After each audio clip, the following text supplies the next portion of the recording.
অনেক সময় আমাদের মনে এই ভাবনা আসে যে আমাদের নিরীহ স্বভাবের সুযোগ নিয়ে এই সংসারের মানুষ শুধু আমাদের দুঃখই দেয়। কতবার এমন মনে হয় যে আমরা সবাইকে সাহায্য করার জন্য এগিয়ে যাই আর সকলে আমাদেরই দোষ দেয়। অনেক সময় এমন মনে হয় যে আমরা শুধুই সৎকর্ম করি, সকলের ভালো চাই, কিন্তু সকলে আমাদেরই বিষয়ে খারাপ কথা বলতে থাকে।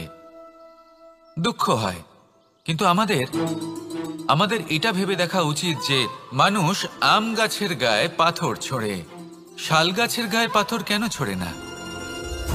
কারণ এই আম গাছে পাওয়া যায় মিষ্টি এবং সুস্বাদু ফল।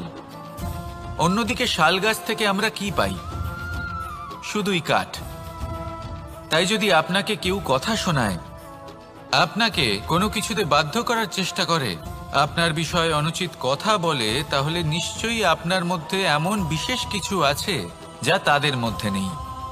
নিজের মধ্যে আত্মবিশ্বাস বাড়িয়ে তুলুন, ধন্যাত্মক ভাব আনুন, সৎকর্ম করতে থাকুন। কোনো কটুতা এই মনে প্রবেশ করতে দেবেন না। এই মন সুপ্রসন্ন হয়ে বলবে, রাধা রাধা। এই হলো এক আম গাছ, আর খুব যত্ন সহকারে আমি এটা বড় করেছি।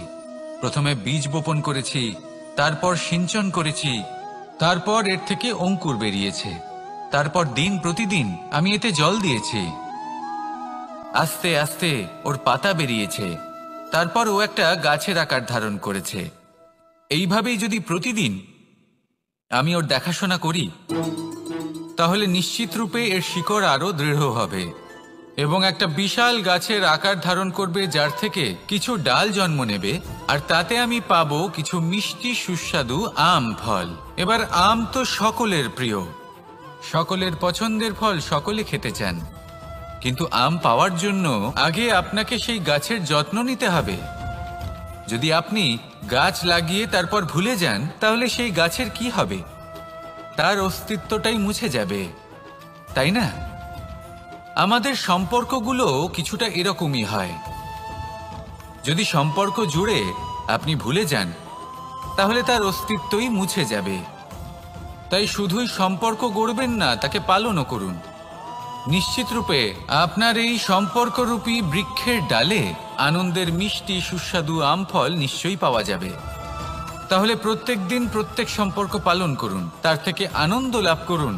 এই মন ভালোবেসে বলবে, রাধা রাধা। মানুষের জীবনে সবসময় কিছু না কিছু ঘটে চলেছে। কখনো ভালো কিছু ঘটে, আবার কখনো দুর্ঘটনা ঘটে। এবার যখনই কোনো দুর্ঘটনা ঘটে, মানুষ ঈশ্বরের কাছে প্রার্থনা করে যে, হে ঈশ্বর, আমাকে রক্ষা করুন, এই বিপদ থেকে আমাকে উদ্ধার করুন। বা সে সেই সমস্ত দোষ চাপিয়ে দেয় নিজের প্রারব্ধ, নিজের ভাগ্যের ওপর। কিন্তু যদি আপনি গভীরভাবে ভাবেন, তাহলে প্রত্যেক দুর্ঘটনা, বাধা এবং বিপদ আপনার জীবনে শুধু একটাই উদ্দেশ্য নিয়ে আসে, আপনাকে আরো যোগ্য করে তোলার জন্য।